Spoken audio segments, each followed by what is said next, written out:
Yeah, Don Julio. The Don Julio bottle. Jeezy cuffed that shit.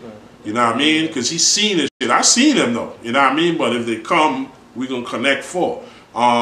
They came over, but they ain't like ran up on us. And Jeezy's like, watch them niggas coming over. He like before he's like, watch them niggas dread. I was like, I see them. Everything cool. He like, all right, you know, once you know I'm on point. You know what I mean? And like, this is real shit. You know what I mean? Niggas got pistols, whatever. I don't know, but we gonna lock up. They came over to like, yo, we need to holler at Jeezy. And I'm like, yo, we ain't doing that tonight. As far as like some of the incidents at the studio, just generally speaking, you said those was like catwalks. Shit. Like, what's some serious stuff that happened? 2012 BET Awards, Jeezy and Rick Ross. You know what I mean? Take us back to that time.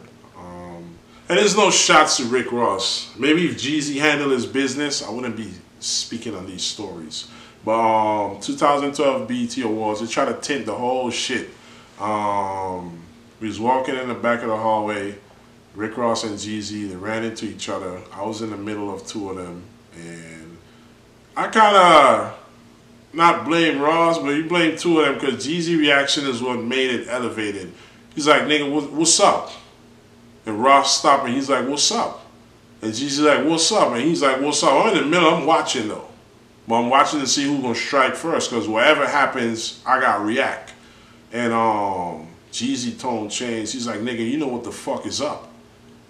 So when I heard that, all right, then I rise up. We getting ready to go. And Rick Ross took a deep breath. I don't know what he was gonna do. I'm not gonna say he wasn't gonna do anything though, because I'm not here to dethrone him. He's a fucking millionaire. You know what I mean? So that's not my job. I'm just telling you my story, what happened when I was there. He stepped up though. He took a deep breath. When he stepped up, he had to face me though to get to Jeezy. And when he stepped up, I yanked his chains off. You know what I mean? It wasn't professional, I admit that. But I was transitioning from the streets into corporate America. So a little bit of street is still in me. And I looked at it, if I put my hands in it, if I punched him, bust his lip, bust his eye, I'm just saying, he would want to hurt me. He would want to kill me. So if I fucking took your chains and fuck you up, it's the same thing, but the only thing I come up with chains, I get some collateral, some money. Like, I'm from the island. I'm on some pirate shit. You know what I mean? I'm just saying. But, you know, so I yanked the chains off. They parted the hallway. He said we was in the hallway with cops. We wasn't with no cops. He just had mad security because the BET Awards. You know what I mean? That's all it was. We had our security. We had a small team, but we just had more people than Rick Ross. That happened. The cops parted the fight. We got a video. You see the TMZ. I tripped up. That was me tripped up in the mirror. When you hear the glass, I tripped up on somebody. But I was trying to, first time wearing a blazer, a suit. I didn't know you got break in the pockets. So I was breaking in my pockets to put the chains away because the cops was there. Because I was like, the canary diamonds, yellow diamonds, red diamonds, blue diamonds, and I had a gold chain. So I was like, yo, I came up. After work, I'm going to sell this shit. I'm going to buy a house. This is what I'm thinking. Because I'm in it for the win. I'm not just in it, like, you know what I mean? So we left. We went outside. I say, fuck that. We tell this story and we tell it correct and we tell it for real. We inspired fucking Gunplay getting his ass whooped. Because when I went to to get the car, I ran into Jeezy's entourage with some Crip niggas, like 30 of them niggas from Macon. And I seen them, I was like, yo, where you niggas was? I said, yo, we just fucking fucked up Rick Ross. And it was like, what? I was like, yo, I just took all his chains. I was like, come on. But when I was running back with the niggas, Jeezy was there talking to 50. You understand? This is after the Rick Ross shit, so they probably labbing, you know, what just happened. And we went running. If you watch the tape to the end, you're going to hear my voice and see me. You know, I tell everybody slow down because the cops was like, no, no, no, no. Nigga, we was coming like 40 deep. I'll never forget that shit. That shit was like a magical moment because I come running with the Crips and Jeezy seen us and he came and he ran up and he took off his chains, he gave them to me and we was running, coming to the door and the cops was like, yo, hold up. So we ain't get in. They went there. I went for the truck, but I came around the corner kind of hella aggressive. But I'm saying they're drilling and rushing. You know what I mean? But I want to get my pistol because I yanked Rick Ross chains. I need my pistol. You know what I mean? He's just saying the biggest boss. You know what I mean? So, you know what I mean? Like I'm saying, I'm not here to downplay nobody, but in actuality, this is your reaction. I can't yank his chains and be like, oh, it's all good. I'm going to just walk freely. Like, nah, nigga, you better get up in your shit. So, when I came around the corner, the cops, they jumped out at me. They, when I jumped out of the car, they ran up at me. They was like, freeze! Like, freeze? What the fuck? I got an earpiece in. I got a walkie-talkie. I'm in a blazer. I never forget my client, the bodyguard that hired me and his friends was laughing at me because I had on some J's, the Space Jam J's. Yeah, I had some J's on, but I'm athletic. I don't wear boots fucking every day. I don't like leather too much. It rubs in your foot. It fucks your foot up. I gotta wear sneakers. I walk a lot. I stand a lot. I need something comfortable. And before, when I came in the game, niggas wasn't even wearing sneakers like you see them wearing sneakers now. You know what I mean? All them niggas were wearing boots. You know what I mean? So I could say, yeah, I came with a little change to the industry. Niggas wearing J's, like, because you working for millionaires. I might not need to dress, but I'm going to have a hard-ass black fucking collar shirt, nice black pants, and some J's or some ones. You know what I mean? Because I'm running with a made man, so I'm going to look right. You know what I mean? So when I came in the game, niggas wearing boots. They were wearing them Air Max boots. I was wearing Nike boots. And boots, and they was laughing at me that I look at dread feet because I had sneakers, but they ain't know these sneakers. I break dancing these motherfuckers. You see, they ain't know that chemistry. They ain't know I play basketball. You know what I mean? So that's why it's good never to judge a book by its cover. You know what I mean? So the cops jacked me up. They thinking I'm gunplay. They handcuff me, and I'm handcuffed. I'm sitting on like a courtside seat watching. I see gunplay walking. You know, I seen a cat the other day, Mike Knox, he was there. I seen him. Shout out Mike Knox. Cause that's what we do. We empower real niggas. You know what I mean? And they closed in. 50 swung and hit him. 50 hit him first. 50 hit him first. And the crew, they went to work. The crew whooped the fuck out of him. You know what I mean? But I was right there. I'll never forget, Mike Epps ran out. Mike Epps was like, they're fighting again. I just miss it. It was funny. He was a comedian, so the way he said it, but I was there. I seen it. You know what I mean? I ended up getting to know Mike Epps because my guy, shout out Chris, real nigga, he was working for him, and we had like a connection. When Epps come, I look out, and then when we go to Detroit and stuff, they were our security, so we became like bonded.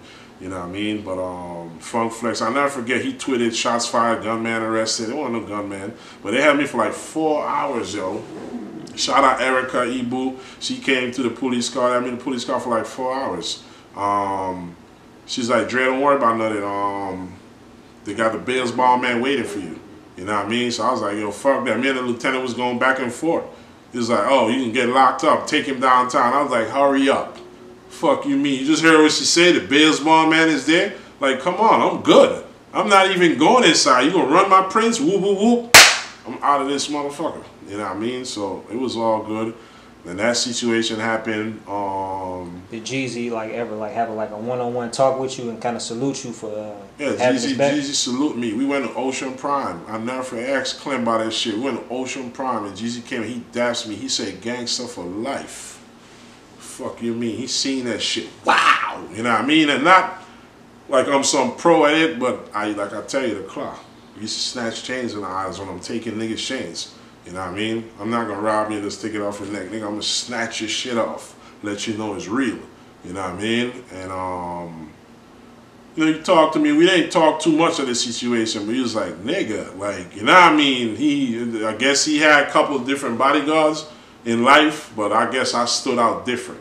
Because I regulated, and like I said, you know, we ain't trying to pull out Rose. Rose is Rose. And later on, I speak on him because I gained more respect for Rose than Jeezy. I'm going to just be real about that shit. But as we carry on with the story, you know what I mean, I'll let you know. But that's what happened at the 2012 BET Awards. You know, DJ Drama, that shit he told you, but people got hostile. That's bullshit. Ain't nobody got no hostile. You know what I mean? But at the same time, that's when I kind of learned who Jeezy was a little bit. Because I guess the story wouldn't have been about him. It would have been about Dre, the bodyguard.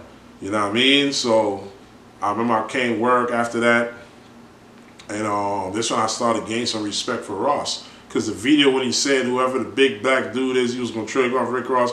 He's like, whoever the big black dude is, you give that guy something special for Christmas. That was actually the op fucking shouting me out. You know what I mean? Like, whoa. You know what I mean? But he ain't give me nothing special for Christmas. You know what I mean? And that was crazy. But I started to understand who Ross was. Like, because he ain't had to do that. You know what I mean? And there had times that Ross did try to come at me. I'm just saying, you know what I mean? Ross did a show in the islands. Some niggas from the next hood, they told him my government name. How I know? My dad fucking, I put one on one together because he went and did a show in St. Thomas. He don't know my government name. You know what I mean? My Facebook, all that shit, and not my government name. Everybody know me as Dread. You know what I mean? So it's impossible. He went and did a show in St. Thomas. My dad, one of my dad's friends, he used to run with in the streets. He's still alive. He used to do bodyguarding work for Rick Ross in he used to do bodyguarding work for Rick Ross in Orlando. And they called him, the manager. And I guess Rick Ross in the background and shit. And they asked him my government name. It was like, who's Ginger Elms? You know what I mean? And my dad friend, he called me. He told him, he was like, yo, I used to run with his dad. And, you know, his dad, straight up nigga, stand up nigga. You know what I mean? And he told him, like, you can't play with him. Like, you know what I mean? It's going to be a problem. Like, I'm just saying. But he called me, though, and he advised me, though. You know what I mean? Even though he spoke his piece with him, he said, yo, you need to check yourself. He said, Rose them just called inquiring about you. They asked me your government name. So I was like, whoa. But how did it even get to the point where they knew you were from the islands? Because they went St. Thomas and did a show. No, but I'm saying if you just snatched the chains. Nah, but it's all over. We was talking about it. This was like a trending topic. People know people was putting a mat together. Dread. You know what I mean? I talked to a couple people home in the islands, you know what I mean? But, you know, word gonna spread. I got you. Some niggas try to doubt what I was saying. I put up a picture of the chains. You know what I mean? So when he went St. Thomas, even if I didn't say that, niggas would have still go, because I'm just saying they're on a bus. So niggas sold me out as fucked up from your own island. You know what I mean? But they told them niggas my fucking government name. You know what I mean? When I took the chains, I went to a jewelry shop the next day. The dude watched them. I was waiting to tell him to tell me like 15, 20 towel a piece. I was going to be like, yo, I probably took like 15, 12 a piece and, you know, come up out of there and go get my family right. Because this is what I took it for. I ain't took it because I wanted to wear the chains and shit. Nah, nigga, I'm going to sell this shit. I'm going to get a check and go home back to the family. Woo, woo, woo. We going to move and we going to live here and shit. You know what I mean? So one chain was real. The four was fake. It was a diamond cut ropey. I know gold. You know what I mean? We wear a lot of gold in the islands, just like Trinidad. We watch a lot of gold. We wear 24 karat gold, 18, 14. There's 10 shit they sell like, nah, we don't wear that shit. It's all right, but 14, 18, 24 karat gold. So I knew him. I told it. I sit down at Jeezy in the Phantom the night of the shit, and he was like, all of them fake. I was like, nah, all of them ain't fake. I said, this one is real. It's a diamond ropey. Diamond cut ropey chain. And a diamond cut ropey chain is a ropey you see with the little jags in it. Go around, look like the cutout piece. That's diamond cut. That's what you call diamond cut. You know what I mean? Gotcha. So I took that. I gave it to my brother. Cause you know I took the chain, so I ain't gonna go sell the chain. I'm gonna get somebody else. I gave it to my older brother. He went. We sold it for like $3,300 for like cash for jewelry. I went across the street and bought an AK-47. So you only got 3 bands. Yeah, for the chain. But the fake ones, nobody wanted it. It was like, it's fake. They said that's a high-priced costume, Houston costume jewelry. And you went across the street and bought an AK-47, $5.99, 250 round clips. Shout out Dixie Pond. They've been dealing with me for a long time. You know what I mean? There's some good people though. Dixie Pond, there's some good, they're white people, but they're very good. You know what I mean? He been arming me up for the last couple of years. You know what I mean? When I bought my firearms, I remember I had to call him and get the bill of sale from them when I bought the machine gun from them. The AK from them, you know, as it go down in the story with the California shit. You know what I mean? But I gave my brother some money and I went across the street and I bought that AK. And he said, so after that, Rick Ross was asking about you, but y'all never clashed after that? We didn't clash. We had a close encounter one time in New York. It was funny. We was in the club with all the officials. I think it was Def Jam Atlantic. So like, it's funny. The hip hop is funny. anybody, like, I just say, not all rappers is like that, but sometimes the labels come out, and when a rapper is gangster and hard, they try to be hard and I'm trying to blend in. You know what I mean? And the fucking DJ in New York was like, Rose in the building. I'll never forget that shit, nigga. That pussy ass manager Jeezy got right now, fucking Solomon, pussy ass nigga. Fucking all the Def Jam officials. They saw zoop, zoop, zoop, look, niggas is out of there. And Jeezy manager, I'll never forget him. You know what I mean? I had mad love for him, but he tried to talk to me like I ain't shit, and I didn't respect it because you're from Africa, and after they left the ships, they stopped in the islands and went to America. No shots against people in America, but I'm the closest thing to the island.